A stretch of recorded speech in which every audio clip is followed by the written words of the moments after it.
Hi everyone! This time I made a storage box for my gun checkering tools and carving tools. Since this was just for my own use, I used different joints for the lid and the box body, and also tried adding some carved texture. Anyways, let's see how I made it. I had a nice piece of walnut left over from past projects, so I used it for the main box. I actually don't use walnut very often, and it's mostly because of the price. Unless it really needs to be walnut, I'm usually fine using whatever wood is available. For the inner case, I first made it from Paulonia, but after finishing it, I decided to remake it in red oak to improve the overall look, so you may still spot the Paulonia somewhere in the frame. By the way, because it rained so much during this project, I couldn't finish it before the end of last year, and now it's already 2026. And yes, a big thank you to everyone who purchased my Kebiki kit. I hope you enjoy making it.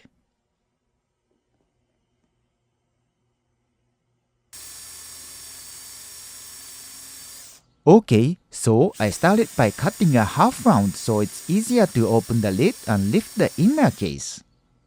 Oh, and as long as you sharpen the bit, whatever brand it is, it gives a crisp edge. You know, learning how to sharpen is an important skill, and once you know how to sharpen many tools, you actually sharpen your skills.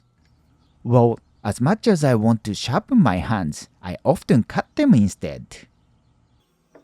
Next, I cut the rabbet to fit the inner case. Ever since I started using these specialized planes, I feel a little like I'm cheating, but they just make things that easy. This one is actually a left-handed plane, so it was a bit awkward to handle. For the rabbet on the ends of the pieces, I cut the fibers with a saw, then used the chisel and plane to finish. The quality of this rabbet really affects the joint, so I took my time. As for where I cut the rabbets, both the long and short pieces on the lid have it, but for the main body, I only cut rabbets on the ends of the short pieces and also to fit the inner case. I know you might think why not just glue a board inside the box for the inner case to sit on instead of cutting rabbets. Sure, that's easier, but I'm not here to show how fast I can make a box.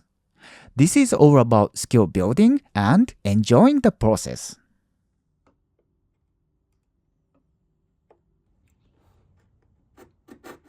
I'm now cutting box joints for the lid and dovetail for the body.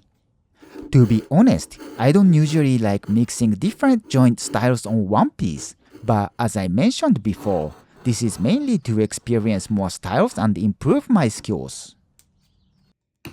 Again, I work on pins and tails together because that workflow works best for me. In a small workspace, switching back and forth between the saw and chisels for both pins and tails means a lot of bench cleanup, which I try to avoid. Another advantage is that I can mark everything at once the night before, which also works well for me. Well, the main reason I tried two different joints is that I got rabbet planes and I wanted to see how easy these joints could be. I mean, I don't like seeing a groove for the box bottom or top from the outside, but I was too lazy to cut the miter dovetail. Although, honestly, a miter dovetail might actually be quicker, and as a bonus, it's easier to cut the chamfer on the inside corner. Anyways, I cut the groove for the bottom piece at the end, but deciding on the fabrication order, grain direction, and reference edge actually took longer than I expected. The key thing I wanted to note here is that finding a way to securely hold the workpiece is the most important factor for cutting a clean groove. Like last time, I used CA glue for a small piece, but I'm still wondering if there's a better way. I tried some double-sided tape, but it was a bit too thick, and I didn't like the slight play when pulling the plane. Okay, so all the box pieces are done, but that wasn't the most challenging part of this project.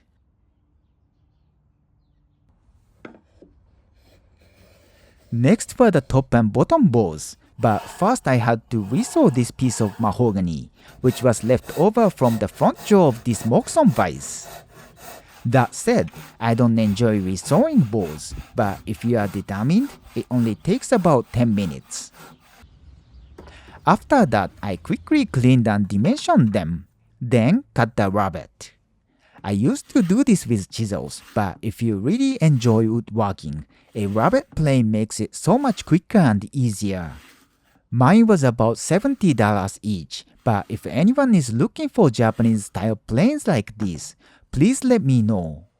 I can probably help you out.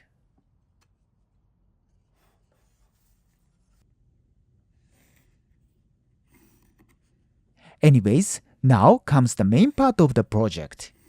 This is my first real time doing carving. First, I drew the lines and cut shallow grooves in between. A few years ago, I started noticing people trying naguri textures on furniture, and I believe this is one of the variations. I was actually surprised by how many named variations there are. By the way, I finished this carving using just a 6mm round chisel. It's only about $7 to $8 per piece, so it's a great cost-performance way to achieve a cool texture, right? After cutting the grooves, I refined the transitions and really enjoyed the process. I wanted to mix it up a bit by combining and checkering with the carving, but with my limited design sense and carving skill, I couldn't come up with a cool, achievable design. Once I found the good pacing, it didn't take that long though. For the top board finish, I used TRU-OIL. This is for a gun body, but I thought it would also help reinforce the detailed carving. For the first coat, I diluted it half with alcohol, and then I applied 3 coats in total.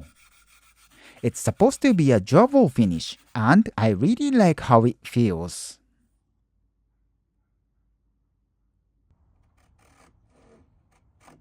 Moving on to the inside box parts, I made a holder for the checkering tools.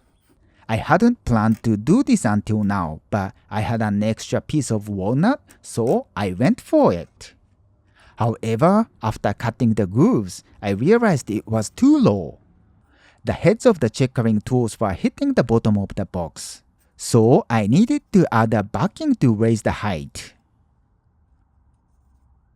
Then I added the magnet. Since it's a tiny magnet and sometimes the heat from CA glue can weaken it, I used E6000 glue instead. It was really messy to clean up, and I don't think I'll use it again.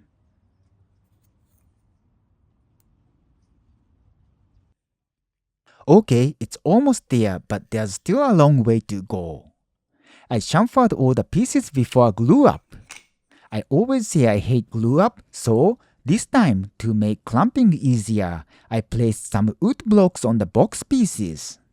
However, one dovetail didn't go all the way in, and because of the blocks, I didn't notice it.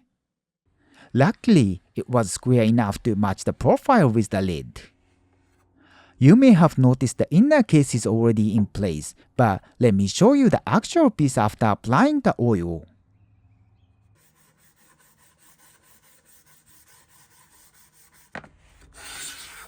Now for the inner case, it's just a 1/4-inch piece, so it could have been a half-day job.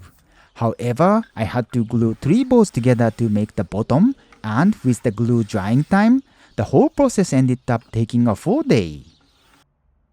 For the inner case itself, I didn't mind showing the grooves for the box bottom, so I didn't do any fancy joints.